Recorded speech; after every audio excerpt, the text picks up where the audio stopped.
तो अल्हम्दुलिल्लाह नहमदुहु व नस्तईनुहु व नस्तगफिरुहु व नुमिनु बिहि व नतवक्कलु अलैहि व नऊज़ु बिल्लाहि मिन शुरूरि अनफुसिना व मिन सय्यिआति अमालिना मन यहदिहिल्लाहु फला मुज़िल्ल लहु व मन युज़लिल फला हादिय लहु व नशहदु अन ला इलाहा इल्लल्लाह व नशहदु अन्न सय्यिदना व सनदना व हादियना व मौलाना मुहम्मदन अब्दुहु व रसूलुहु अम्मा बाद। क़ाल अल्लाहु तआला ख़लक़कुम मिन नफ्सिन वाहिदा व अयज़न क़ाल इन्ना अक्रमकुम इंदल्लाहि अत्क़ाकुम अलैहिस्सलातु वस्सलाम। काबिल एहतराम माओ बहनों, आज का जो उन्वान है, इस उन्वान के बारे में अगर हम ये कहें कि इससे मुताल्लिक़ हमारे पास ऑलरेडी बहुत सारा मवाद जमा है, हम बहुत सारी चीज़ें जानते हैं, और अगर आप में से किसी को ये कह दिया जाए कि इस टॉपिक पर अल्लाह और रसूल की क्या मंशा है, तो आप में से हर कोई ईज़िली उसका जवाब दे सकते हैं कि अल्लाह और रसूल का मंशा क्या है और इस्लाम ने औरतों को क्या हुकूक़ दिए हैं। मगर फिर भी आज ख़ासियत के साथ इस टॉपिक को ज़ेर बहस लाना, अगर उन्हीं पुराने बयानात और उन्हीं पुरानी चीज़ों के साथ हुआ तो हमारे जहन की हालत ये होगी कि एक चीज़ को हम बार बार सुनते जाएंगे और उसी अंदाज़ से सुनेंगे जिस अंदाज़ से हमने पहले सुन रखा है। तो बार बार सुनने का फ़ायदा तो होता है, मगर हमारे वक्त का जो फ़ायदा हमें सही तौर पे उठाना है, वो उस वक्त सही तौर पे हम अपने वक्त का फ़ायदा उठा सकेंगे जब हम करंट इश्यूज़ की रोशनी में इन मसाइल को या इन टॉपिक्स को बार बार सुनेंगे। हम सबको मालूम है कि इस्लाम ने औरतों को क्या दिया। जैसा इस्लाम ने औरतों को हुकूक़ दिए, वैसे किसी और मज़हब में या सोसाइटी ने या फ़लसफ़े ने या किसी कंट्री ने या किसी लॉ ने, किसी ने उस तरीक़े से औरतों को वो हुकूक़ नहीं दिए हैं जैसे इस्लाम ने दिए। लेकिन मैं आपके सामने सबसे पहले तो ये बात रखना चाहूँगा कि एक मशहूर कोट है, Men and women are not designed to compete with each other। ये थंब रूल आपको अपने सामने रखना है कि मर्द और औरत को एक दूसरे के साथ compete करने के लिए अल्लाह ने नहीं बनाया। मर्द मर्द है, औरत औरत है, दोनों में बायोलॉजिकल डिफरेंसेस है, दोनों में फ़िज़िकल स्ट्रेंथ का डिफरेंस है, दोनों में हार्मोनल डिफरेंस है, दोनों में सोच का डिफरेंस है, दोनों में आईक्यू का डिफरेंस है, दोनों में इमोशंस का डिफरेंस है, दोनों में थिंकिंग का डिफरेंस है, दोनों में कॉम्पिटिटिव माइंड और कॉम्पिटिटिव ब्रेन का डिफरेंस है, दोनों की स्ट्रेंथ अलग है। तो जिस तरीक़े से फ़िज़िकली बायोलॉजिकली दोनों के ख़ासियतें, दोनों के स्पेसिफ़िकेशंस अलग अलग हैं, इसी तरीक़े से इस्लाम में दोनों के मक़ासिद अगरचे अलग अलग हों, लेकिन बंदा और बंदी बनने के एतबार से अल्लाह की नज़र में दोनों बराबर है। अब आप इस थंब रूल की रोशनी में फिर हमारे टॉपिक को सुनिए, इस्लाम ने औरतों को क्या दिया। यहाँ पर हम इसको ये माइंडसेट बनाकर बिल्कुल ना सुने कि मर्दों को क्या दिया, इसके कंपेरेटिवली औरतों को क्या दिया। हम यहाँ पर ये बिल्कुल ना सोचें कि मर्दों को जो दिया क्या उससे ज़्यादा औरतों को दिया या उससे कम औरतों को दिया। ये एकदम इर्रिलेवेंट है हमारे टॉपिक से। अल्लाह ताला ने दोनों को एक साथ रखकर ख़िताब फरमाया, ख़लक़कुम मिन नफ्सिन वाहिदा, दोनों को एक जिन्स से पैदा किया, दोनों को इंसान बनाया। इंसान का एक फ़र्द है मर्द, इंसान का एक फ़र्द है औरत। इंसान होने में दोनों बराबर है, अल्लाह के बंदे होने में दोनों बराबर है।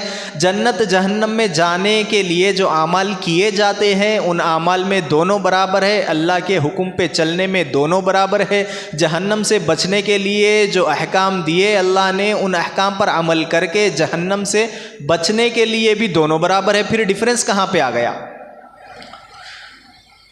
अब हम वही सुनेंगे, इस्लाम ने औरतों को मीरास दी, इस्लाम ने औरतों को हक़ दिया, तो फिर वही पुराने कॉन्टेक्स्ट में सुनने से फ़ायदा कुछ नहीं होगा। हम जदीद तनाजुर में जो करंट इश्यूज़ है कि आज इस ज़माने में हमको ये टॉपिक रखने का रीज़न क्या है, कि क्यों आज मुझे ये टॉपिक दिया गया। तो अब इसको सही तौर पे समझने के लिए हमको थोड़ा सा पीछे जाना पड़ेगा कि जब अमेरिका में लिबरलाइजेशन की तहरीक चल रही थी, कालों को ग़ुलाम बनाया जा रहा था, गोरों का यानी क्या कहते हैं, गोरों की फ़ौक़ियत और कालों के अदना होने का एक रुझान चल पड़ा था। तो उस वक्त में एक बड़ी तहरीक चली थी कि लोगों को लिबरल होना चाहिए, और उन लोगों ने जिस किताब से मदद ली वो प्लेटो की किताब है, गालिबन अगर मैं नाम सही याद रख पा रहा हूँ तो वो प्लेटो की किताब है द रिपब्लिक।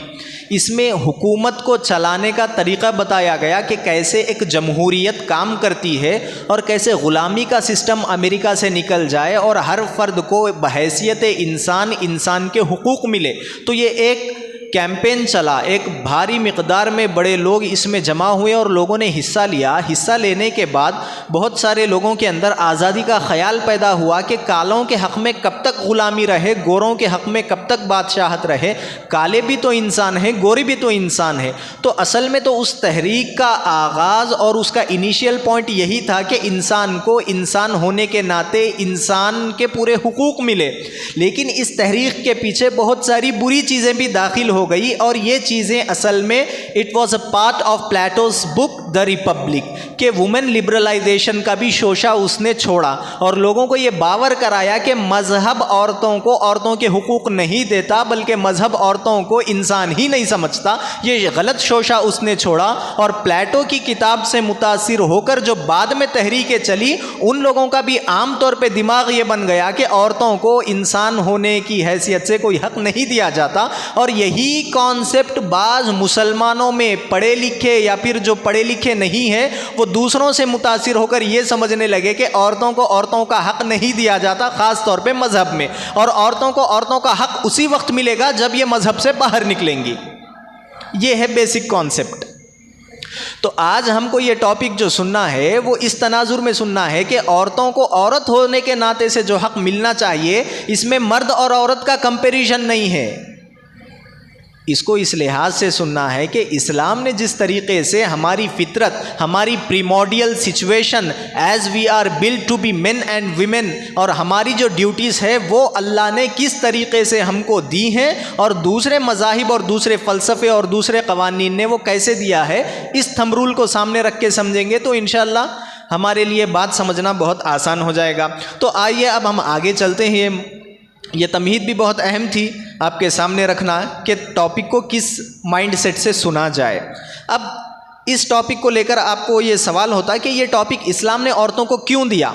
पहला नज़रिया आप सोच सकते हैं कि ये टॉपिक क्या इस वजह से हमारे जहन में आई है कि हम अमेरिकन कंट्रीज़ से, यूरोपियन कंट्रीज़ से, या फिर ये कि यूनाइटेड किंगडम से जो लिबरलाइजेशन की तहरीकें चली हैं, क्या हम उनसे मुतासिर होकर, या फिर ये कि हमारे मुआशरे में जिन औरतों को कमाने की, धमाने की और अपनी मर्ज़ी की ज़िंदगी गुजारने की जो आज़ादी मिली है, क्या इन लोगों को देख कर हम इन्फ्लुएंस हो रहे हैं, और इन्फ्लुएंस होने के बाद हमारे दिल में एक डाउट है और फिर हम वो डाउट को लेकर सुन रहे हैं कि इस्लाम ने औरतों को क्या दिया। पहला नज़रिया तो ये है टॉपिक को अपने सामने लाने का। दूसरा नज़रिया ये हो सकता क्या इस्लाम के अलावा दूसरे तरीक़ों ने औरतों को क्या दिया और इस्लाम उससे क्या अच्छा देता है। दूसरा नज़रिया तो ये है। इससे मिलता जुलता ये है कि हमको दोनों पे भी इत्मीनान है कि इस्लाम ने जैसा दिया वैसा दूसरा नहीं दिया, मगर हम यहाँ पर कंपेयर करना चाहते हैं कि इस्लाम में औरतों के हुकूक़ क्या है और इस्लाम के अलावा दूसरे तरीक़ों में औरतों को क्या हुकूक़ मिले। ये तीन नज़रियों से हम इस टॉपिक को सामने रख सकते हैं।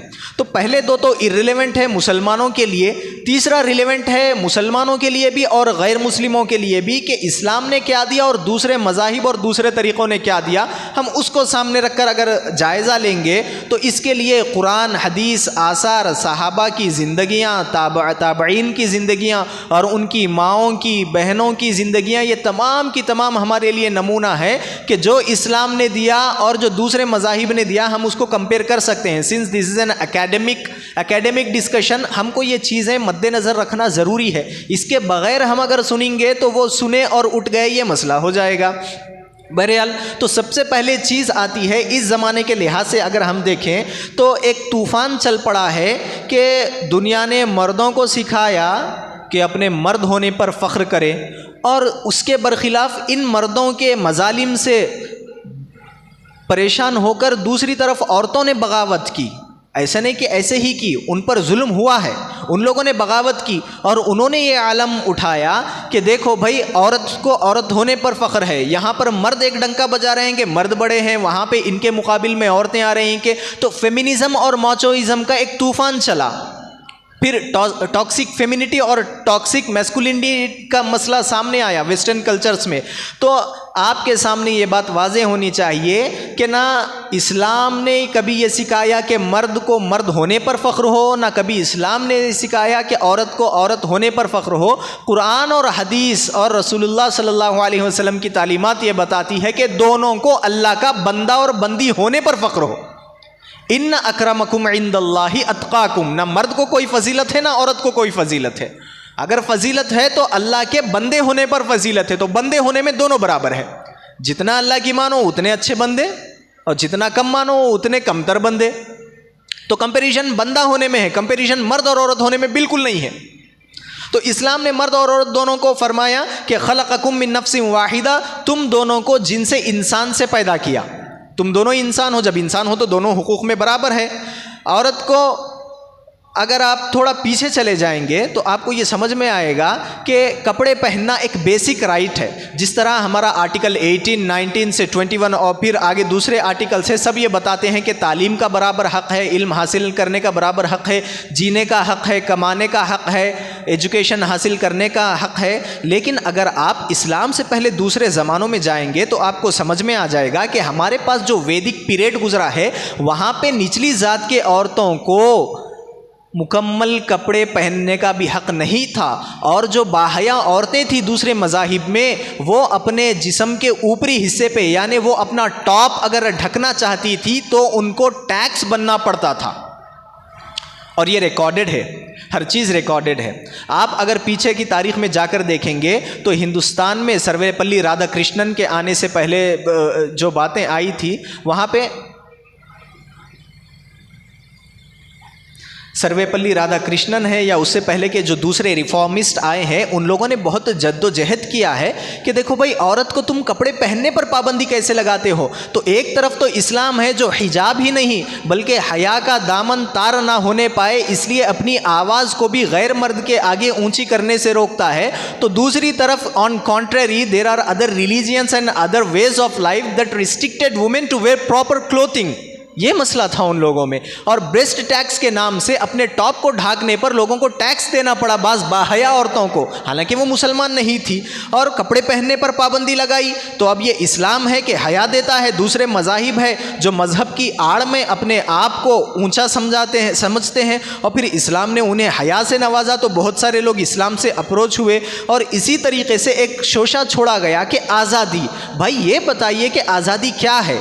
तो लिबरल किस्म के लोगों ने, वेस्टर्न सोसाइटी ने आज़ादी का जो तस्वुर सामने रखा, वो आज़ादी का ये तस्वुर सामने रखा कि आपको आज़ादी दी जाए। लोगों में बड़ा शौक़ हुआ, हाँ भाई आज़ादी बड़ी अच्छी चीज़ है, ये बेसिक राइट है, फ्रीडम, फ्रेटर्निटी, इक्वलिटी, ये बेसिक राइट है, ये सबको मिलना चाहिए। तो अब उन लोगों ने आज़ादी के साथ एक गलत शोशा आज़ादी के साथ डाल दिया कि हमें लिबास में भी आज़ादी चाहिए। हालांकि मज़हब के मानने वालों के बारे में लिबास कभी कोई मसला रहा ही नहीं, हिजाब कोई मसला रहा ही नहीं, प्रॉपर क्लोथिंग कोई मसला रहा ही नहीं, मॉडेस्टी इन लोगों के सामने कोई मसला रही ही नहीं। लेकिन फिर भी इन चीज़ों को शोशा छोड़कर सबसे पहले एक मीठी गोली के अंदर जहर डालकर लोगों के सामने पेश किया गया कि तुम्हें आज़ादी चाहिए। जब लोगों ने आज़ादी का डेफिनेशन पूछा तो आज़ादी सिर्फ राय की नहीं, आज़ादी ख्याल की नहीं, आज़ादी कमाने की नहीं, बल्कि आज़ादी के अंदर इन लोगों ने कपड़ों को भी दाखिल कर दिया। हालांकि this is an absurd thing, ये कोई माकूल चीज़ ही नहीं है, अकल में आने वाली बात ही नहीं कि कपड़े आज़ादी का हिस्सा कब से बन गए। लेकिन लिबरलिज्म के शोशे जब वेस्टर्न सोसाइटी से हमारे अंदर आए तो लोगों ने ये समझा कि लिबास भी आज़ादी का एक हिस्सा है। तो कैसे हम वेस्टर्न कल्चर को आहिस्ता आहिस्ता अपनाते गए और इस्लामी कल्चर हमें कैद नज़र आने लगा। मिसाल देने वालों ने बड़ी अच्छी मिसाल दी है कि आज़ादी का मतलब ये है कि लोग पिंजरे से बाहर निकले तो ये आज़ादी है, लेकिन कपड़े से बाहर निकले तो इसको आज़ादी नहीं बल्कि बेहयाई कहते हैं। आज़ादी में और बेहयाई में बड़ा फ़र्क है। इस्लाम ने आज़ादी दी हया के साथ, वेस्टर्न सोसाइटी ने आज़ादी दी बेहयाई के साथ। तो वहाँ पर आज़ादी के नारों के साथ बेहयाई भी दाखिल होके आ गई। इसी को कहते हैं denying in the face of acceptance. आप किसी चीज़ को कबूल करना चाहते हैं मगर वो कबूल करने के पीछे किसी चीज़ का इनकार छुपा हुआ होता है। तो ये इस्लाम का कल्चर है और एक वेस्टर्न कल्चर है। और फिर वेस्टर्न कल्चर के बारे में हमारे सामने ये बात रहे कि western culture has always promoted nudity to make fashion industry. जब तक नाइकी का बिजनेस नहीं चलेगा, जिस वक्त तक आप फैशन इख्तियार नहीं करेंगे, उनकी इंडस्ट्रियां नहीं चलेंगी, जब तक आपको आज़ादी के नाम पर लिबास की आज़ादी का शोशा ना छोड़ा जाए, उनकी कोई इंडस्ट्री नहीं चलेगी। उस वक्त तक अल्कोहल और शराब की मुख्तलिफ अनवा लोग नहीं पिएंगे जब तक कि शराब का एडवर्टाइजमेंट मुहज़्ज़ब तरीके से ना बताया जाए। तो हमको ये समझना है कि इस्लाम ने क्या दिया और कैसे दिया, और ऑन कॉन्ट्ररी इसके अपोजिट में या इसके बिलमुकाबिल जो इस्लाम के अलावा दूसरे वेज ऑफ लाइफ है, उन लोगों ने इस्लाम से हटाकर क्या अच्छी चीज़ हमें दी है। टॉक्सिकेशन दिया, हमें न्यूडिटी दी, और हमारे तबीयतों को ख़राब करने वाली नई नई चीज़ें पैदा कर दी। और ये तमाम की तमाम चीज़ें उन लोगों ने जो दी वो अच्छे लेबल लगा कर दिए, फ्रीडम, और हमने उसको इख्तियार कर लिया। और एक बेसिक राइट हमको ये समझ में आता है कि राइट टू लाइफ, हर इंसान को जीने का हक़ है, जिस तरीके से पढ़ने का हक़ है, जिस तरीके से मुहज़्ज़ब आज़ाद ज़िंदगी गुजारने का हक़ है, जिस तरीके से वोट डालना एक मुहज़्ज़ब सिटीज़न का नहीं बल्कि एक सिटीज़न का, आम सिटीज़न का हक़ है। तो इस्लाम ने भी ज़िंदगी का हक़ दिया। लेकिन जिस दौर में इस्लाम की इब्तिदा तो नहीं बल्कि जिस दौर में मोहम्मद रसूलुल्लाह सल्लल्लाहु अलैहि वसल्लम ने लोगों को इस्लाम से मुतारफ़ कराया, तो उस वक्त में सिर्फ अरब में ही ये कल्चर नहीं था कि लड़कियों को मार देते थे, जिंदा दफन कर देते, बल्कि ये ग्रीक में भी था, ये रोमन एम्पायर में भी था, ये मिस्र में भी था, ये इराक की बहुत सारे एरियाज में भी था कि लड़की को दफन कर डालते थे जिंदा, पैदा होते ही नहीं, बाज तो 11 साल में, बाज 8 साल में। अब आप अंदाज़ा लगाइए कि लड़कियों को ज़िंदा दफन करने पर कोई अदालत या कोई पंचायत ऐसी नहीं थी जो उस कत्ल करने वाले को सज़ा दे, क्योंकि उनके बड़े से लेकर छोटे तक सबके दिमाग मस्क हो चुके थे, प्रीमोडियल वे से हटे हुए थे। तो अब अल्लाह के नबी सल्लल्लाहु अलैहि वसल्लम ने जो तालीमात दी, उसमें अल्लाह के नबी सल्लल्लाहु अलैहि वसल्लम ने खुलासतन जहाँ पर बेटे को नेमत बताया, वहाँ बेटी को नेमत नहीं बल्कि नेकी बताया। नेमत में और नेकी में बड़ा फ़र्क है। नेमत मिल जाती है और नेकी कमाई जाती है। नेमत मिल जाती है, शुक्र वाजिब है, लेकिन नेकी मिल जाए तो जन्नत मिल जाती है ना, ये फ़र्क है। तो अल्लाह के नबी सल्लल्लाहु अलैहि वसल्लम के पास जब एक सहाबी आए और उन्होंने पूछा कि या रसूलुल्लाह सल्लल्लाहु अलैहि वसल्लम, जिसकी 3 बेटियां हों उसका क्या? अल्लाह के नबी सल्लल्लाहु अलैहि वसल्लम ने फरमाया कि जिसकी 3 बेटियां हों वो उनकी अच्छी परवरिश करे, तालीम व तरबियत दे, तो कल क़यामत के दिन अल्लाह ताला उसके बदले में उसको जन्नत देंगे। ये है, ऐसे टाइम पे इस्लाम ने राइट टू लाइफ को इंट्रोड्यूस कराया कि जिस वक्त लड़कियों के पैदा होने को आर समझा जाता था।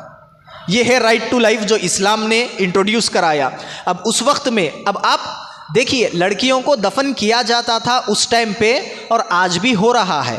हाल ही में यूएस की सुप्रीम कोर्ट में यह मुकदमा चल रहा है कि right to abortion at any time of the pregnancy, आखिरी वक्त में भी, कल बच्चा पैदा होने वाला है और आज भी अगर वो उसको अबॉर्ट करना चाहते हैं तो इसके हुकूक के लिए भी इजाज़तें ली जा रही है। और ये बिल पास हो चुका, अरिज़ोना, फिनिक्स और यूएस के जो दूसरे इलाके हैं, स्टेट्स हैं, वहाँ पे ये बिल पास हो चुका है कि कल बच्चा पैदा होने वाला है तो आज भी अबॉर्ट करने का पूरा हक़ है। तो उस ज़माने में भी ज़िंदा दरगोर किया जाता था और इस ज़माने में भी ज़िंदा दरगोर किया जा रहा है। और ज़िंदा दफनाने क्या एक दूसरा तरीक़ा भी है, क्योंकि ज़िंदा जो दफनाते थे लड़कियों को, उसके पीछे 3 रीज़न बताते हैं मुफस्सिरीन। एक तो रीज़न ये है कि लड़की को वो बोझ समझते थे, अरे भाई इसको कमाओ, खिलाओ, परवरिश करो, बड़ा करो, दूसरे घर में भेज दो, फ़ायदा क्या है हमारा, बोझ समझना। It was a burden on the family. पहला रीज़न तो ये था। दूसरा रीज़न लड़कियों को दफन करने का ये था कि वो कमाती नहीं है, मर्द कमाते हैं, कमाने वालों को हक़ है। ये कॉन्सेप्ट था ग्रीक में, ये कॉन्सेप्ट था रोम में। जो कमाते नहीं उसको हक़ क्या है? जिस तरह एक वो लोग समझते थे जिस तरह माजूर को जीने का हक़ नहीं है, लड़की को भी जीने का हक़ नहीं है। फहुवा कल्लुन अला मौलाहु, वो तो बोझ है कांधों पे अपने फैमिली के। दूसरा रीज़न तो ये था कि कमाती नहीं है तो जीने का हक़ क्या है। और तीसरा था शादी में दावत करना पड़ता। अब आप बताइए, ये 3 रीज़न हमारे माशरे में अब है या नहीं है? है, बोल रहे नहीं है। बोझ समझा जा रहा। आप जाकर दवाखाने में, मैटरनिटी हॉस्पिटल में देखिए, कितने खानदानों की, मर्दों की नहीं औरतों की भी सूरतें उतरी हुई होती हैं। जब एक के बाद दूसरी के बाद तीसरी भी अगर लड़की पैदा हो तो सबके चेहरे उतर जाते हैं। यह जाहिलियत फिर जिंदा हो चुकी है, ये जाहिलियत फिर जिंदा हो चुकी है। ये 3 के 3 रीजन है। बर्डन समझा जा रहा है, बोझ समझा जा रहा है लड़की को, और कमाती नहीं, लड़की कमाती नहीं। अब वेस्टर्न सोसाइटी के पास फिर यही मसला आया कि लड़की कमाती नहीं तो स्टेट उसका खर्चा, उसकी तालीम का खर्चा, उसके अकोमोडेशन का खर्चा, उसके स्कूलिंग का खर्चा, उसकी स्कॉलरशिप का खर्चा कैसे उठाए? गवर्नमेंट को उठाना पड़ता है स्कॉलरशिप का खर्चा, लेकिन दफना तो नहीं सकती। तो उन लोगों ने एक दूसरा तरीका इख्तियार किया, लिबरलाइजेशन के नाम पर, आज़ादी के नाम पर औरतों को उभारा कि जिस तरह मर्द कमाते हैं तुम भी कमाओ। ये खुले तौर पे ये नहीं बोलते कि तू कमाती नहीं, तुझे जीने का हक नहीं है। ये इसको दूसरा लेबल लगा के बोलते हैं कि तुम्हें आज़ादी चाहिए ना, जिस तरह मर्दों को कमाने की आज़ादी है, तुम्हें भी कमाने की आज़ादी होनी चाहिए। हालांकि इसके पीछे स्टेट का नोशन क्या है वेस्टर्न सोसाइटी में, ये कमाती नहीं है तो हमारे ऊपर बोझ क्यों बने, इसको भी कमाई में लगा दो, और इसकी कमाई से भी जो टैक्सेस हमारे पास वसूल होंगे उनसे भी गवर्नमेंट और स्टेट फायदा उठाएगी। रीजन बराबर बाकी है। जो ज़माने जाहिलियत में रोम और ग्रीक में जो रीज़न था लड़कियों को दफनाने का, वो रीज़न आज भी है। लेकिन ये लोग खुले मुंह से बोलते नहीं कि तू कमाती नहीं, तुझे जीने का हक नहीं, तू बोझ है, तुझे जीने का हक नहीं, तेरी शादी में एक्सपेंसेस लगेंगे, तुझे जीने का हक नहीं। ये दूसरे लेबल से बोलते हैं कि आज़ादी, तुझे कमाने की फ्रीडम है ना, तो तू कमा, हम तेरे टैक्सेस से फ़ायदा उठाएंगे। लेकिन अब आ जाइए कि औरत को जो मलिका की ज़िंदगी इस्लाम ने दी है, तो ये कॉन्ट्ररी आपको ये मिलेगा कि जब लड़की पैदा होती है तो अल्लाह के नबी सल्लल्लाहु अलैहि वसल्लम ने उसे नेकी बताया कि ये जन्नत में दाखिल होने का ज़रिया है। उसकी तरबियत पर जन्नत की बशारत दी, उसकी तालीम पर जन्नत की बशारत दी। जब यही लड़की शादीशुदा होकर किसी की बीवी बनी तो अल्लाह के नबी सल्लल्लाहु अलैहि वसल्लम ने फरमाया, मर्दों को खिताब करते हुए, कि तुम में सबसे बेहतरीन मर्द वो है जो अपनी औरत और अपने घर वालों के साथ बेहतरीन तरीक़े से रहे, जिसका सोशल बॉन्डिंग अच्छी हो, जो मारूफ तरीक़े से ज़िंदगी गुजारता हो। ये अल्लाह के नबी सल्लल्लाहु अलैहि वसल्लम ने बताया। अब फिर आगे बढ़कर जब ये माँ बनती है तो बेटों को खिताब करते हुए फरमाया कि इसके कदमों में जन्नत है। आपको मालूम होना चाहिए कि सर का जिक्र नहीं है, हाथ का जिक्र नहीं है, कांधे दबाने का जिक्र नहीं है, पैर का जिक्र है, क्योंकि इंसान के जिस्म में जो चीज़ सबसे कम दर्जे की समझे जाती है वो कदम है। किसी को अगर गिराना हो तो हम कहते हैं कि मेरे पैरों तले रोन दूंगा, वो तो मेरे पैर की जूती के बराबर भी नहीं है। तो कदम सबसे निचला दर्जा है, और माँ के उस निचले दर्जे में जन्नत है, ये बताकर इस्लाम ने बेटों को और बेटियों को ये सबक दिया है कि जो चीज़ माँ के निचले दर्जों की है उसमें जन्नत है, तो फिर माँ की आला खिदमत का क्या नतीजा होगा। जब बेटी बनी तो जन्नत की बशारत, जब माँ बनी तो पैरों में जन्नत, और जब यही बीवी बनी तो अल्लाह के नबी सल्लल्लाहु अलैहि वसल्लम ने उन मर्दों को बेस्ट मोरलिस्टिक होने का सर्टिफिकेट दिया जो अपनी औरतों के साथ अच्छे रहें। एक सहाबिया आई आकर कहने लगी कि वलीद मेरे ऊपर जुल्म करता है, उनके शौहर का नाम वलीद था, वलीद मेरे ऊपर जुल्म करता है। अल्लाह के नबी सल्लल्लाहु अलैहि वसल्लम ने कोई कंफर्मेशन नहीं दिया, जाओ वलीद को बुलाओ, मैं पूछता हूँ कि क्यों तुम पे जुल्म कर रहा है, क्यों तुमको मार रहा है। अल्लाह के नबी ने पूछा ही नहीं। फर्स्ट इंस्टेंस में जैसे ही वो औरत अल्लाह के नबी सल्लल्लाहु अलैहि वसल्लम के पास आई और आकर कहा कि मेरा शौहर मुझे मारता है, अल्लाह के नबी ने कुछ नहीं पूछा गलती किसकी है, सबसे फौरन ये कहा कि तू मेरे ज़मान में है, मैं तेरा मुहाफिज हूँ, जाके अपने शौहर से कह कि तुझे हाथ भी ना लगाए। ये नरमी का गोशा अल्लाह के नबी सल्लल्लाहु अलैहि वसल्लम ने लड़कियों को दिया।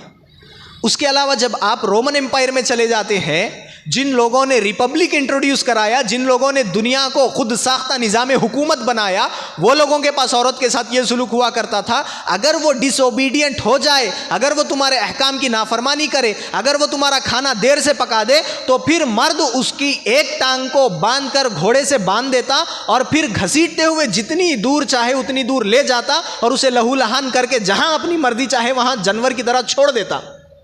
ये वो सोसाइटीज़ है जिस फिलॉसफी के ऊपर आज वेस्टर्न कल्चर की बुनियाद है। ये फ़र्क है। इस्लाम ने औरतों को क्या दिया? इस्लाम ने राइट टू लाइफ दिया, जीने का हक दिया।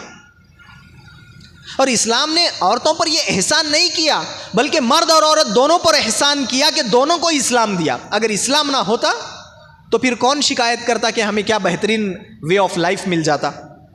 तो ये फ़र्क है और ये चीज़ें आज भी पाई जाती है, लेकिन इनका लेबल बहुत मीठा होता है, लिबरलाइजेशन, फ्रीडम, इक्वालिटी। एक बादशाह है, बड़े आराम से वो अपने महल में रहता है। सिपाहियाँ आके उसको बोल रहे, क्या बादशाह, पूरे लोग फ्रीडम के साथ मेहनत कर रहे हैं, आप यहाँ पे कैद में बैठे हुए हैं। कोई बोलता बादशाह को, बादशाह का एक जगह बैठा हुआ होना ही उसकी फ्रीडम है। इसी तरीके से इस्लाम जब औरत के ऊपर मशक्क़त वाली जिम्मेदारियां नहीं डालता, तो इन औरतों को आकर वेस्टर्न सोसाइटी ये कहती है कि आपको कैद में रखा गया है, आप भी मेहनत कीजिए, आप भी थैले उठाइए, आप भी जैनिटर का काम कीजिए। कब तक मर्द जैनिटर का काम करेंगे, कब तक वो लोग साफ सफाई का काम करेंगे, आप भी कीजिए। तो ये तो बिल्कुल ऐसे ही हुआ जैसे कोई बादशाह को कह रहा है कि कब तक आप ये गुलामी की ज़िंदगी गुजारेंगे एक जगह बैठ के। फ्रीडम, जिस तरह फ्रीली सब मजदूर काम कर रहे हैं, बादशाह आप भी फ्रीडम का फ़ायदा उठा के मजदूरों की तरह काम कीजिए। नहीं, इस्लाम यहाँ पर इसको डीबंक करता है कि फ्रीडम का वो मतलब नहीं है जो वेस्टर्न सोसाइटी हमें बताती है। तो इस्लाम ने क्या दिया, इस्लाम ने इंसान को इंसान होने का सही डेफिनेशन दिया, इस्लाम ने आज़ादी और ग़ुलामी का सही डेफिनेशन दिया। और इस्लाम के अलावा कोई तहजीब और कल्चर आपको फ्रीडम का कॉन्सेप्ट दे ही नहीं सकती, क्योंकि अल्लाह के नबी सल्लल्लाहु अलैहि वसल्लम की तालीमात से हमें यह सबक मिलता है कि इंसान के अंदर डिफ़ॉल्ट नेचर है कि वो आज़ाद हो। इंसान का डिफ़ॉल्ट नेचर ये है कि उसे अपने बुनियादी हुकूक मिले। ये इस्लाम और गैर इस्लामी तहजीबों का और तरीक़ों का फ़र्क है। अब आप आगे बढ़कर ये पूछना चाहेंगे, भाई हमारे पास इंडिपेंडेंस, जिस चीज़ को हम खुद मुख्तारी कहते हैं, अपने पैरों पे खड़ा होना कहते हैं, तो भाई अल्लाह ताला ने, अल्लाह के रसूल सल्लल्लाहु अलैहि वसल्लम ने ज़िम्मेदारियाँ बांट दी है। जिस तरह मेरे हाथ का काम हाथ ही करेगा, मेरा पैर नहीं करेगा। मैं ज़बान से चखता हूँ, आँख से चखने का काम नहीं करूँगा।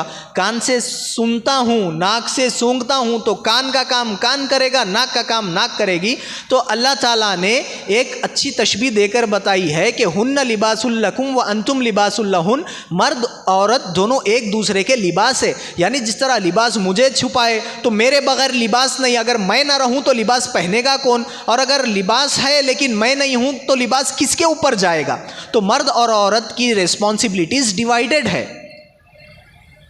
मर्द के ख़ानदान को संभाले, तरबियत दे, घर के निज़ाम को सही चलाए, बजट मेंटेन करे, ख़र्चा चलाए, शौहर जो ला के दे उसमें अमानत से काम ले, ये औरत की ज़िम्मेदारी है। और औरत की हर रिस्पॉन्सिबिलिटी, हर ज़रूरत, हर नीड को फुलफ़िल करना ये मर्द की ज़िम्मेदारी है। मर्द की ड्यूटीज़ अपनी है, औरत की ड्यूटीज़ अपनी है। पानी का डिपार्टमेंट अलग है, खाने का डिपार्टमेंट अलग है।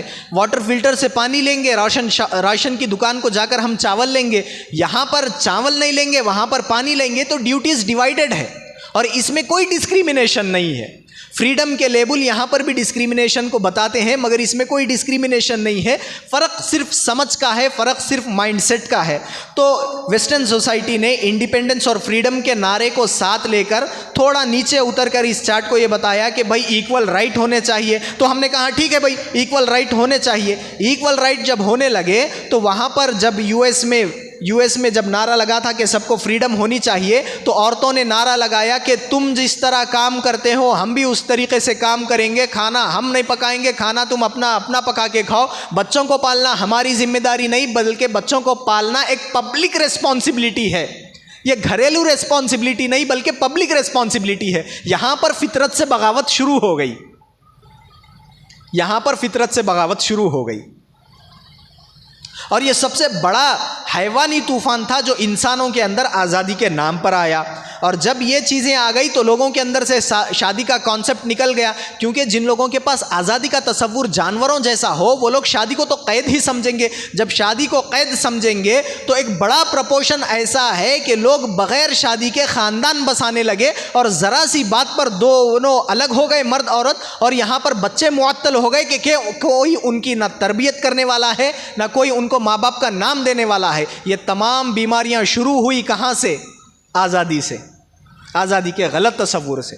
तो इस्लाम ने आज़ादी का तसव्वुर एक दिया है, वेस्टर्न सोसाइटी ने आज़ादी का तसव्वुर एक दिया है, लेकिन दोनों जगह मर्द और औरत का गलत इस्तेमाल हुआ है पॉलिटिकल इंटरेस्ट के लिए, अपने पॉलिटिकल कैंपेन के लिए।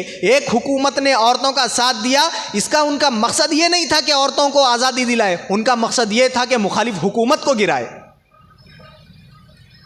जिस तरह ट्रिपल तलाक के मसले को उठाकर किस औरत का फ़ायदा किया गया, ये तो बस सामने बताना था कि हम ये कर रहे हैं।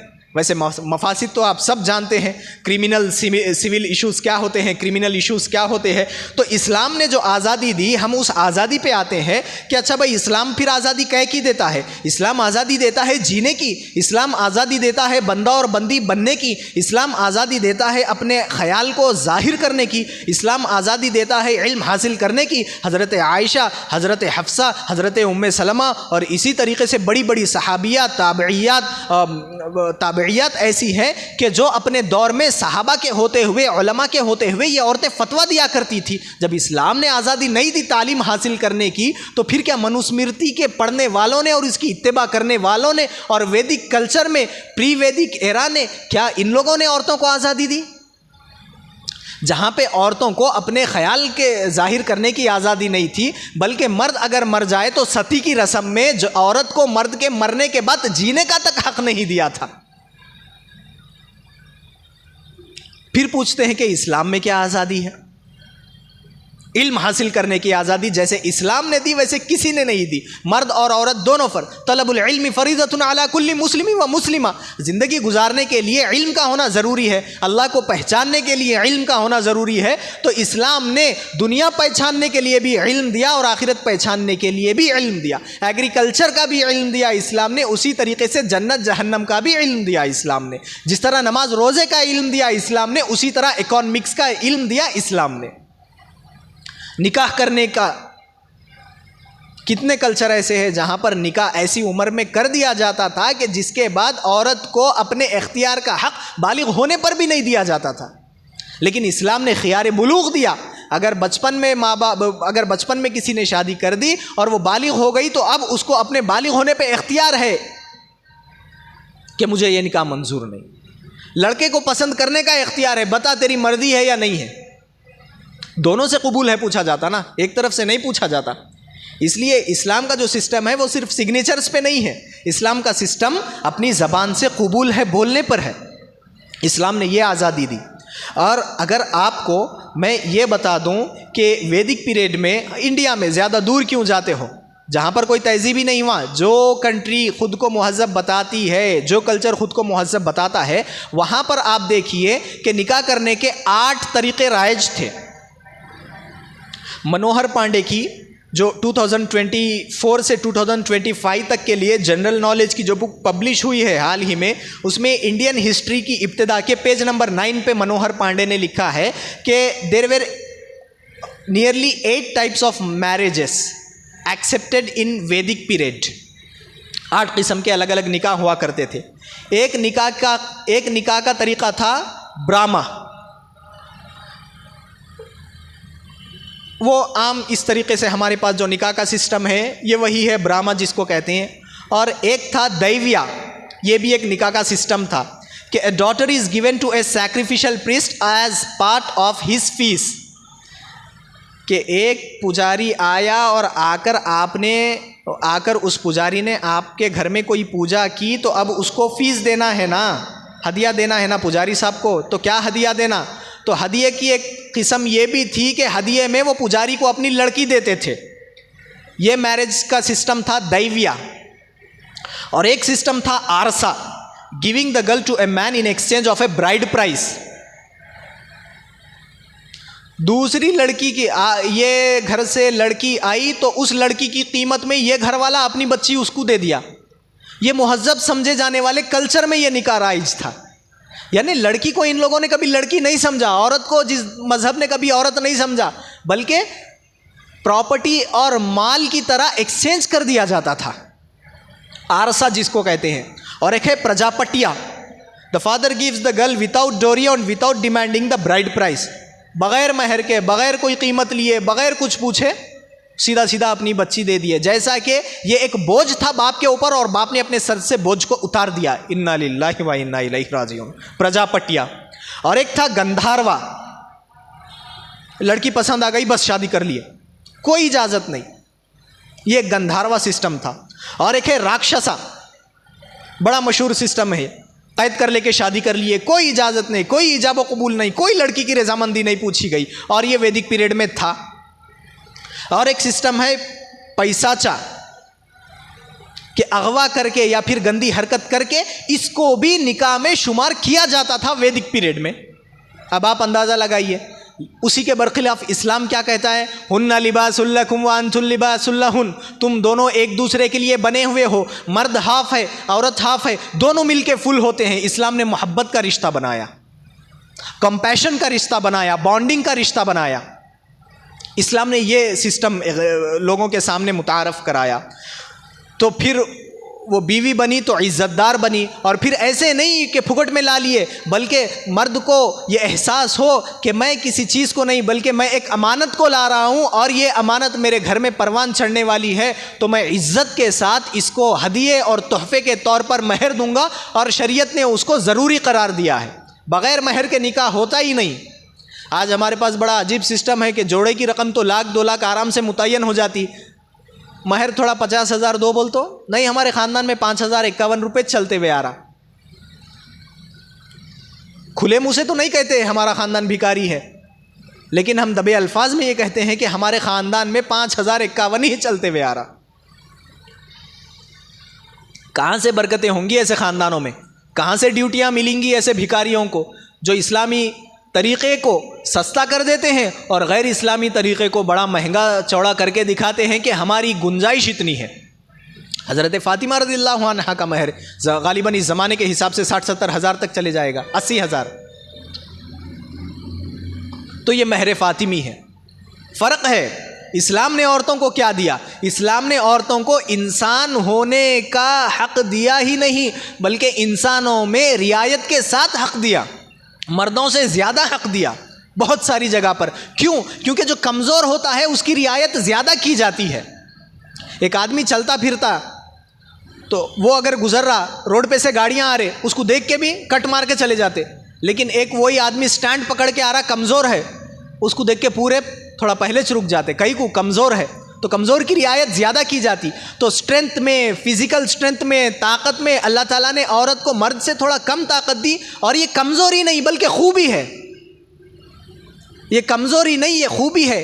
कांच का ग्लास स्टील के ग्लास के मुकाबिल में कमज़ोर होता है, मगर कांच के ग्लास की अहमियत ज़्यादा होती है क्योंकि वो नाजुक है। नाजुकी ऐब नहीं है, नाजुकी जीनत है, नाजुकी में ब्यूटी है। लोहे का ताजमहल होता वेल्डिंग करके तो कोई देखने नहीं जाता, नाजुक संगे मरमर का बना हुआ है, इसलिए आज तक उसकी कीमत है। तो वेस्टर्न सोसाइटी ने औरतों को यह बावर कराया कि तुम नाजुक नहीं, तुम पत्थर हो। इस्लाम ये बताता कि तुम नाजुक हो और तुम्हें नाजुक बनाकर अल्लाह हुकूक देगा।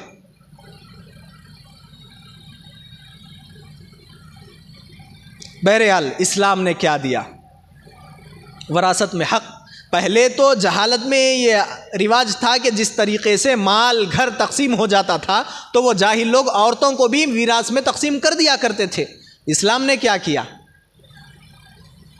वरासत में उनको हक़ दिया। पुराने पीरियड में, अब आप चले जाएंगे, जो लोग अपने आप को सिविलाइज्ड कहते हैं उन लोगों ने औरतों को प्रॉपर्टी का कभी हक़ नहीं दिया। जिस तरीके से मेरे नाम पे एक घर रजिस्टर होता है, उस ज़माने में औरत के नाम पर कोई प्रॉपर्टी नहीं हो सकती थी,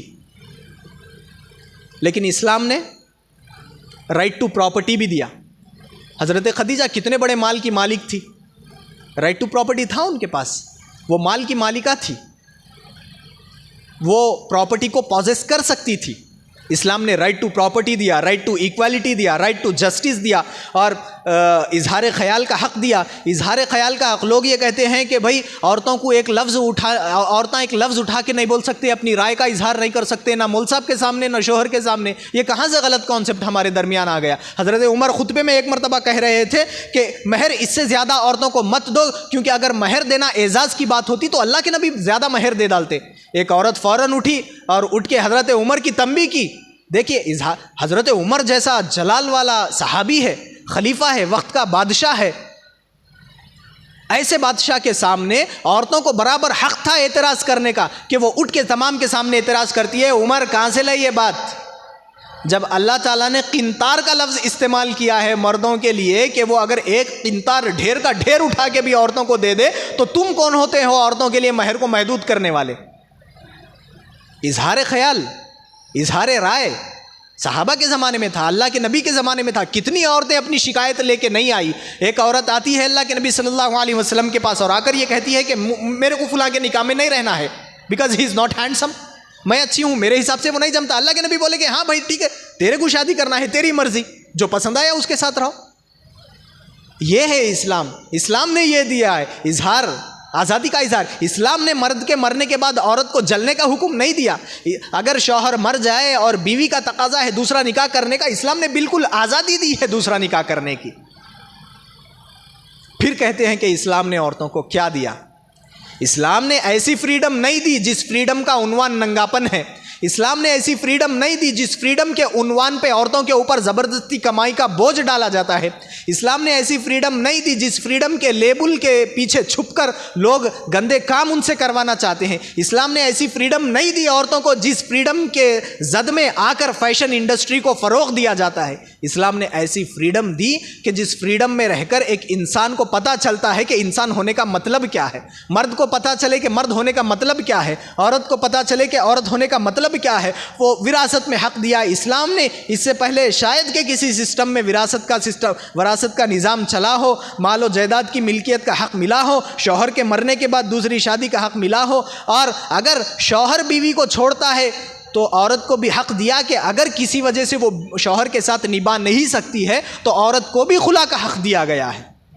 बराबर जीने का हक है तो जीने के लिए जीवन साथी को चुनने का भी हक है। ये इस्लाम ने पूरे तरीके से दिया। जब साथ रहने का हक है तो किसी वजह से दोनों निभा नहीं पा रहे तो अलग होने का भी हक है। तो वहाँ पर मर्द को इख्तियार दिया तलाक को, तो औरत को भी इख्तियार दिया खुला को। अगर इस्लामी शरीय अदालत हो तो वो बिल्कुल जाके दावा दायर कर सकती है और किसी की मजाल नहीं कि औरत को रोके अपना हक हासिल करने के लिए। बीवी का हक औरतों पर ऐसा दिया, खैरुकुम ली अहली, तुम में बेहतरीन मर्द वो है जो अपने घर वालों के साथ, अपनी बीवी बच्चों के साथ बेहतरीन अंदाज से रहे। आज़ादी राय का हक दिया, जैसा हज़रत उमर के ज़माने में आज़ादी राय की मिसालें हमें मिलती हैं। तो ये वो चीज़ें हैं जो इस्लाम ने औरतों को दी। ज़रा आप आगे बढ़कर जाएं कि जिन लोगों ने ये कहा कि इस्लाम औरतों को हक नहीं देता और हम वेस्टर्न सोसाइटी वाले, हम यूरोपियन कल्चर वाले, हम अमेरिकन कल्चर वाले औरतों को हक देते हैं, तो उनसे पूछिए कि कितने साल पहले आपके पास यूनिवर्सल एडल्ट फ्रेंचाइज का नारा लगा?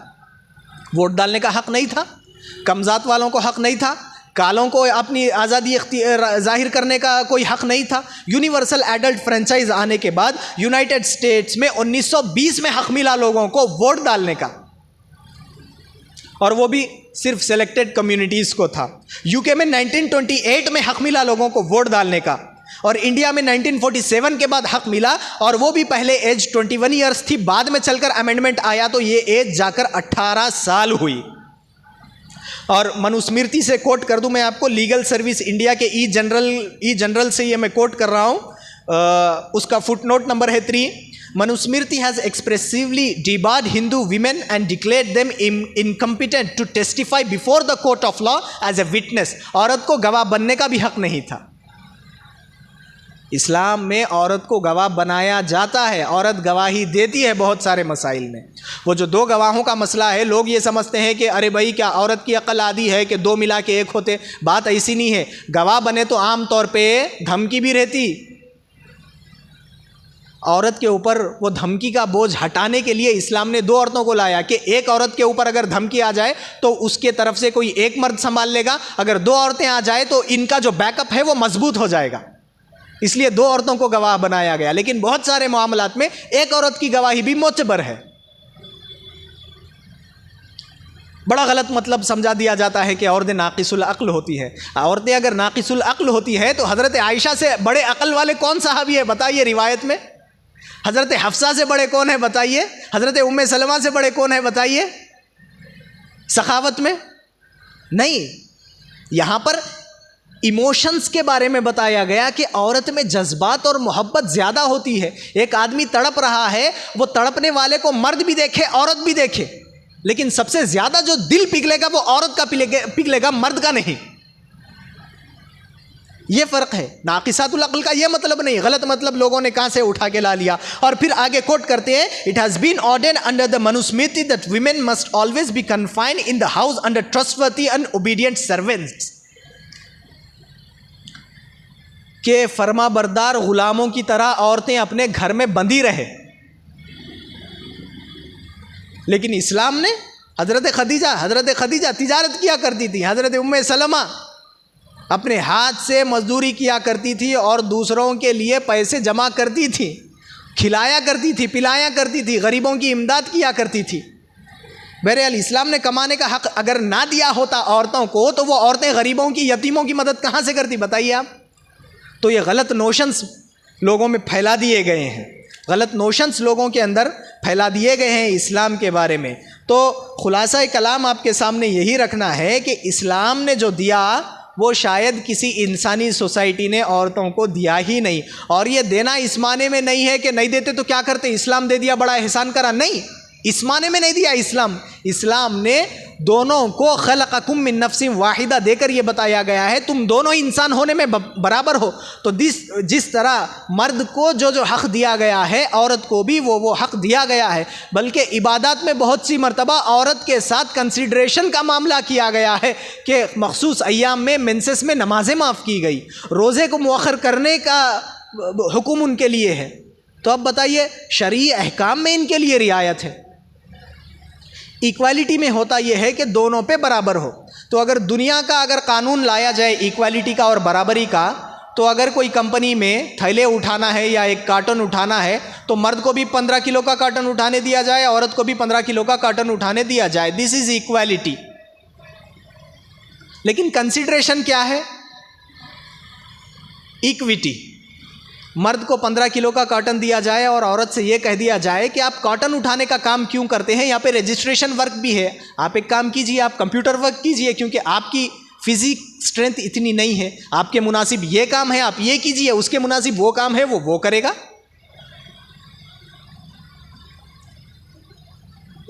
एक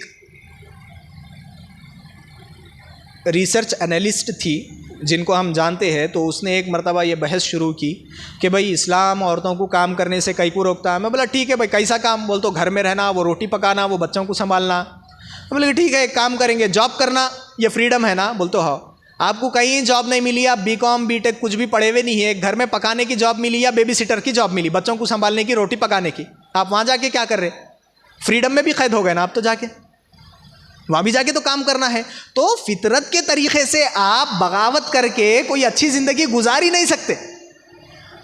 आपको मानना पड़ेगा कि इस्लाम ने जो ड्यूटीज़ डिवाइड की है वही हमारे लिए खैर है,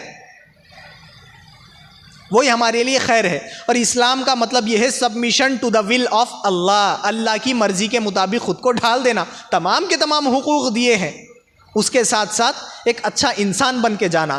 तो जो बात मैंने इब्तिदा में कही थी कि मर्द को ना मर्द होने पर फ़ख्र सिखाया गया, ना औरत को औरत होने पर फ़ख्र सिखाया गया। इस्लाम ने दोनों को ये तालीम दी कि दोनों को अगर फ़ख्र हो तो तक़वा वाले बनने पर फ़ख्र हो, दोनों को अगर फ़ख्र हो तो वो मुसलमान होने पर फ़ख्र हो, दोनों को अगर फ़ख्र हो तो वो मुत्तकी और बंदा और बंदी बनने पर फ़ख्र हो। इसके अलावा फ़ख्र का कोई पॉइंट ही नहीं है, इनिशियल पॉइंट ही नहीं है फ़ख्र का। अब आप फिर टॉपिक को लाइए, इस्लाम ने औरतों को क्या दिया।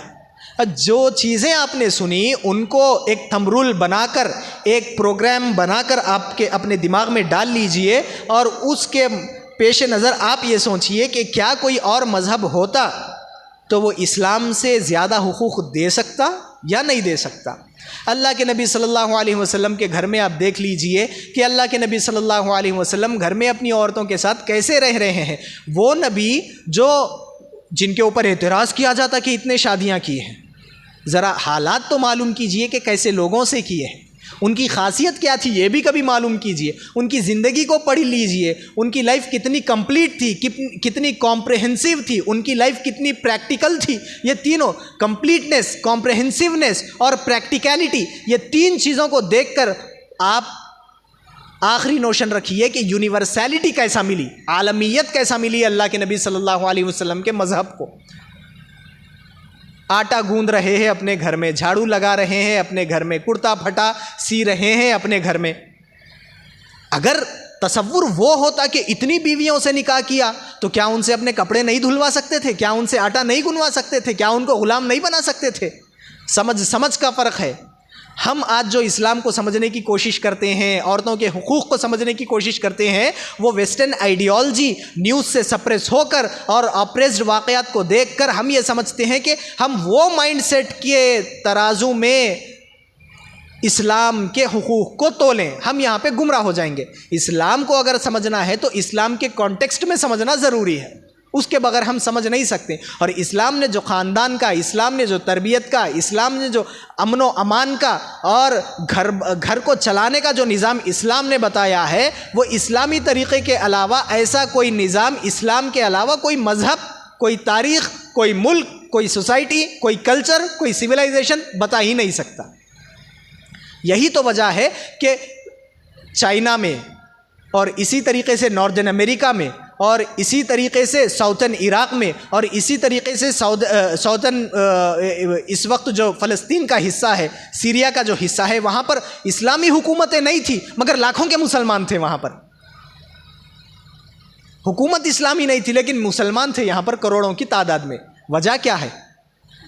वजह यही है कि जब समझदार लोगों ने इस्लाम को समझना शुरू किया तो उन्हें यह समझ में आया कि इस्लाम के अलावा कोई ज़िंदगी गुजारने का तरीक़ा सही हो ही नहीं सकता। ये बुनियादी फ़र्क है। और फिर माँ बनना कोई आयब की बात नहीं, जैसे कि वेस्टर्न सोसाइटी ने बताया। शादी करना क़ैद में आना नहीं है, जैसे वेस्टर्न सोसाइटी के लिबरलिज़म और फेमिनिज़म की तहरीक को उठाने वालों ने बताया। क्योंकि अम्बिया अलैहिमुस्सलाम को जन्म देने वाली जो थी वो औरतें ही थी। अम्बिया जिनकी गोदों में पले थे वो गोदें औरतों ही की थी। हसन बसरी भी किसी माँ की ही गोद में तरबियत पाने वाले थे। राबिया बसरिया जिनको आज लोग मुत्तकी औरतों की सरदार जानते हैं, वो भी एक औरत ही थी। हज़रत आयशा खूब जानती थी कि इस्लाम क्या है और इस्लाम में औरतों को क्या हक़ मिला है। हज़रत आयशा रज़ियल्लाहु अन्हा हमारी और पूरी उम्मत की माँ, क़यामत तक आने वाले मुसलमानों की माँ, उनसे ज़्यादा किसी को मालूम नहीं था कि इस्लाम ही औरतों के लिए सबसे ज़्यादा मुनासिब और हुकूक़ की रियायत करने वाला मज़हब है। और सबसे आगे तो ये बात है कि जब हमने ला इलाहा इल्लल्लाह मुहम्मद रसूलुल्लाह सल्लल्लाहु अलैहि वसल्लम पढ़ा है और अल्लाह को अपना खालिक, अपना रब, अपना मालिक, अपना राज़िक माना है, तो हमको ये समझना चाहिए कि जो हुकूक़ अल्लाह हमें प्रिस्क्राइब करता है, अल्लाह से बेहतर कोई नहीं जान सकता कि हमारी ड्यूटीज़ क्या है। अल्लाह ने जो ड्यूटीज़ मर्द को दी है वो अल्लाह बेहतर जानता है कि मर्द को क्या देना था, अल्लाह बेहतर जानता है कि औरत को क्या देना था। और एक बात जो शायद किसी के दिमाग में आ जाए कि भाई इस्लाम में औरत के इतने हुकूक़ है बताते, फिर औरत को टेढ़ी फसली से क्यों बता देते? असल में ये बाइबल की द बुक ऑफ जेनेसिस में लिखा हुआ है। इस्लाम में इस तरीक़े की कोई रिवायत मेरे सामने नहीं है। मौलाना खालिद सैफुल्लाह रहमानी साहब ने भी अपनी किताब में इसको कोट किया है। तो द बुक ऑफ जेनेसिस में ये लिखा हुआ है, आदम सो रहे थे, उनकी पसली की हड्डी निकाल के रखी गई बाजू, और फिर वो हड्डी के ऊपर गोश्त चढ़ गया, गोश्त चढ़ने के बाद उससे हवा बन गई। इस्लाम में इस तरीक़े का कोई कॉन्सेप्ट नहीं है। औरत टेढ़ी पसली से नहीं बनी, बल्कि रिवायत से ये बात मिलती है। अगर इब्तिदाए खल्क़ की किताबें आप पढ़ेंगे तो आपको मालूम होगा कि जिस तरह मिट्टी से हज़रत आदम को बनाया गया, उसी तरह मिट्टी से हज़रत हव्वा को उनके लिए बनाया गया, टेढ़ी पसली से नहीं बनाया गया। और हदीस में जो बात बताई गई है कि औरत को मर्द की टेढ़ी पसली नहीं, बल्कि वहाँ पर तशबीह दी गई है कि ऐसी है जैसे कि पसली टेढ़ी। पसली का कमाल यह है कि वो टेढ़ी हो। अगर पसली सीधी होती तो पसली के अंदर दिल महफूज नहीं रहता।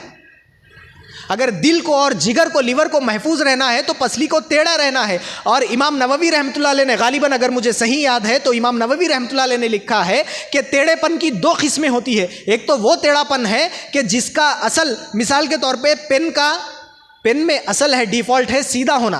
अगर ये पेन टेढ़ा हो जाए तो लिखने के काम का नहीं रहेगा, निब टेढ़ी हो गई तो। और दूसरा है टेढ़ापन ये मेहराब का, मस्जिद का जो मेहराब है, डिज़ाइन है, कैरी है, तो इसमें असल टेढ़ा होना है। तो जो पहला किस्म का टेढ़ा है वो ऐब है, जो दूसरा किस्म का टेढ़ापन है वो जीनत है और खूबसूरती है और ब्यूटी है। तो बताना ये चाह रहे हैं अल्लाह के नबी सल्लल्लाहु अलैहि वसल्लम के औरत को वेल डिज़ाइन किया गया है। जिस तरह अगर घर पूरा का पूरा सीधा बना हुआ हो तो उसमें कोई जीनत नहीं होती, लेकिन उसमें अगर राउंड अप किए हुए, शेप किए हुए, अगर उसमें मिंबर व मेहराब हो, कैरियोंदार डिज़ाइन हो तो इसमें खूबसूरती आती है। और जिस तरह पसली टेढ़ी होकर दिल की हिफाजत करती है, औरत को उस पसली से तशबीह दी गई है। और टेढ़ेपन से तशबीह में दूसरी वजह यह है कि लाड़ वाला उन्सुर औरत में ज़्यादा होता है। लाड़ प्यार वाला उन्सुर औरत में ज़्यादा होता है। तो ये लाड़ प्यार की तरफ निस्बत है। छोटी बच्ची को आप देखो, 2 बच्चे हैं आपके, एक बच्ची को आप बोलो होमवर्क करे तो मैं चॉकलेट दे दूँ। बड़ी बच्ची क्या करती, चॉकलेट के वास्ते होमवर्क कर लेती। छोटी बच्ची होमवर्क नहीं करके भी चॉकलेट लेती, वरना पैर पटक के रोना शुरू करती। अब उसको बोलेंगे ये तो बड़ी टेढ़ी है भाई। तो यहाँ पर टेढ़े होने से मुराद लाड़ प्यार मुराद है उसका। यानी अगर किसी वजह से वो टेढ़ी हो जाए और आपकी बात ना भी सुने फिर भी सख्ती मत करो आप, ये मतलब है वहाँ पे। अगर किसी वजह से लाड़ प्यार में औरत अपने मर्द से, बेटी अपने बाप से, बीवी अपने शौहर से टेढ़ी हो जाए तो उसको, उसके टेढ़ेपन को सीधा मत करो आप। क्यों? अरे भाई उसकी खासियत ही है मर्द से, बच्ची की खासियत है बाप से लाड़ करना, बात नहीं सुन के भी काम निकाल लेना। ये टेढ़ापन ऐब नहीं है, ये हुस्न खूबी है। और अल्लाह के नबी यहाँ पर बताते हैं कि वो किसी वजह से तुम्हारी बात ना माने, अगरचे कि वो हक पे ना हो, मगर फिर भी उसकी बात मानो, उसको सीधा करने मत जाओ। ये मतलब है उसका, टेढ़ेपन से ये मुराद नहीं है। अल्लाह हमें सही समझ की तौफीक दे और इसी तरीके से इस्लाम को सही समझकर हर एक को, मर्दों के हुकूक़, औरतों के हुकूक़ सही तरीके पे समझकर उन पर अमल करने की तौफीक दे। हमारे दिमागों को इन उलझनों से, एतराज़ात से, इन वेस्टर्न सोचों से हमारे दिमागों को अल्लाह ताला साफ़ फरमाए और हमारे इस कहने सुनने को कबूल फरमाए। व आखिरु दावाना अनिल हम्दुलिल्लाहि रब्बिल आलमीन।